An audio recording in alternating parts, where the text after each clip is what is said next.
Okay, so this is just a little more in-depth look at my note card filing system.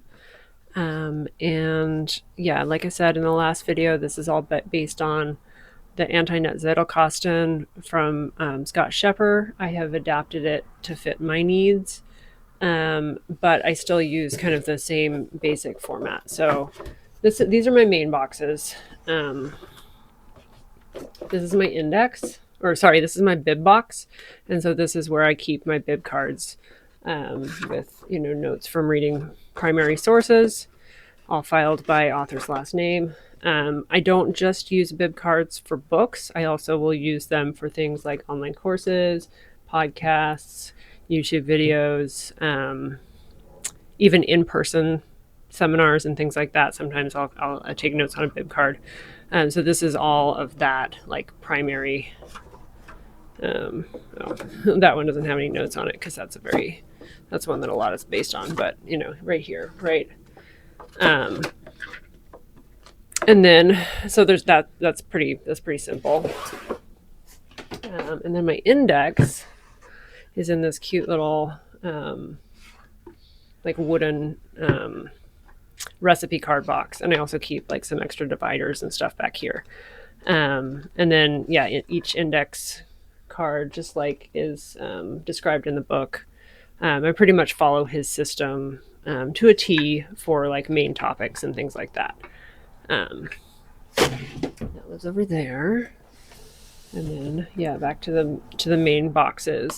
So this is my overview card. I use the Dewey Decimal System as kind of my overview of like top level categories. And the reason why I went with that as opposed to the version that he presents in the book is because that is very focused on like sciences, technology, literature, things like that. Whereas, as you'll see in a minute, most of my cards are in the religion and spirituality box or bucket. But Dewey Decimal, just as like an overview, just for the top level categories so that I didn't get caught up in decision paralysis. Just make a decision, just stick with it. And then I just have this card, right, as the first card in my main box, so that I know if I need to look something up, where to look for it. Just looking at the front of the boxes, these have these little slips. Sorry about the focus, doesn't seem to be okay. There we go. So this one says main box 1, everything but category 2000, and then I put I split out category 2000 religion and spirituality into its own box, and as you can see, it's bigger than the everything else box, and so I'm gonna have to figure out how to split this up soon. Yeah. So then yeah, let's look at that box for now. My area of focus is in a discipline called human design, which is based off of astrology.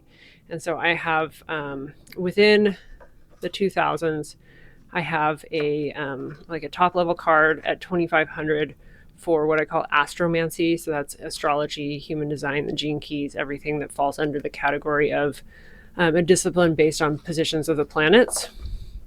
And then I have astrology, 2510. And then I have a bunch of, astrology cards.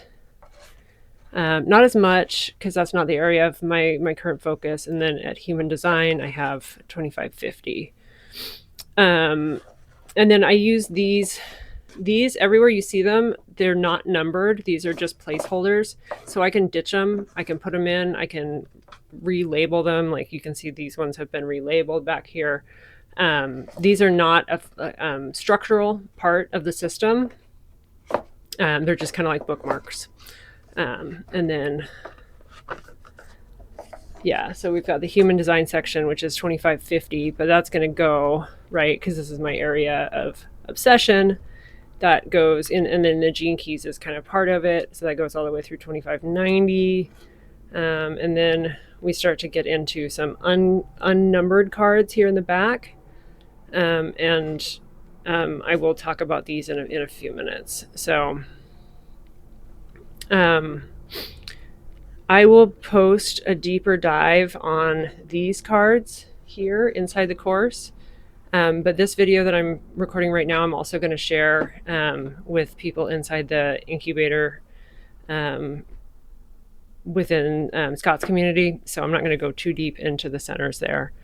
And then, so this section, Guide to the Gates. This is what turned into my book, right? So this is my book. I launched it in December. It's kind of like a study guide to understand the 64 hexagrams, the gates of human design, which are the gene keys, which are the hexagrams of the I Ching. And those are all, these are like my draft of the book, essentially. The way that I numbered them, they could be sorted a few different ways. And this is really kind of getting maybe pretty deep into my area of fascination, but like each of these main cards back here, this is like the essential information about the hexagram, the traditional Chinese word and the translation of it, what it's called by some of the founders of human design and the gene keys, where it falls in the zodiac, and some other things about it, like which other gates it's associated with. In this section, in my box right now, they're not sorted in numerical order. They're sorted in zodiac order. And so I had a thing that I was trying for a while where I had like popsicle sticks for each planet, and I would just like hop them around as the planets moved. It got pretty frustrating, and I didn't do it for that long, but that's why they're in that order. So I have to have a reference card to know where to find them. That's this, and I'll go into more detail on this in the deep dives for the course too.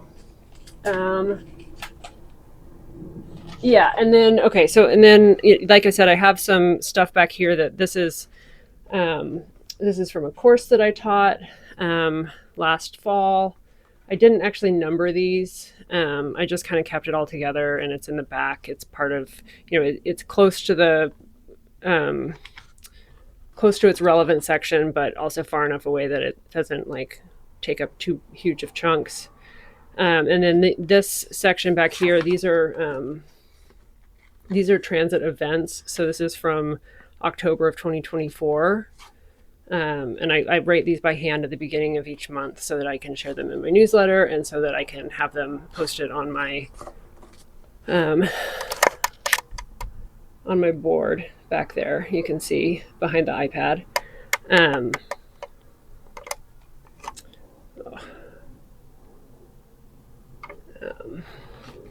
And then just these are kind of just personal notes and things like that.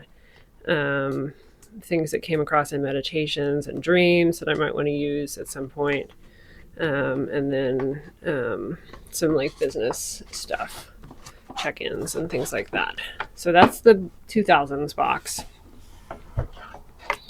And then my everything else box, I have 0, 1, 3, 4, 5, 6, 7, 8, 9, 10, and then so here I created a new top level category for interdisciplinary stuff, because a lot of my work is like really putting things together that don't fit in neat boxes.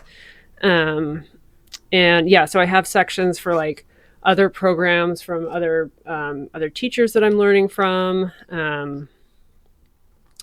Right to Freedom I put it in 8150 because I needed it to be in the 8000s, so I didn't follow Scott's numbering for that.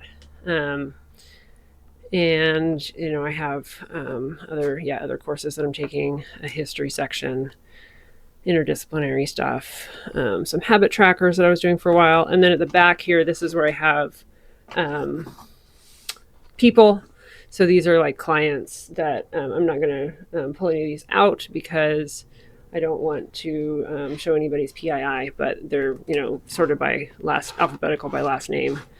And for those, I am using these custom printed cards that I had made. So right here, I put their name and then their birth info, and then the planetary placements, and then on the back side I color in their chart. So an example of that would be this one. I'm not going to flip it over again because this is a client of mine, but I'll color in their human design chart here so that I can see them and have them out on my desk. Yeah, I think that's kind of a good overview for kind of general interest, and I will record a few more in-depth videos for people who are in my course.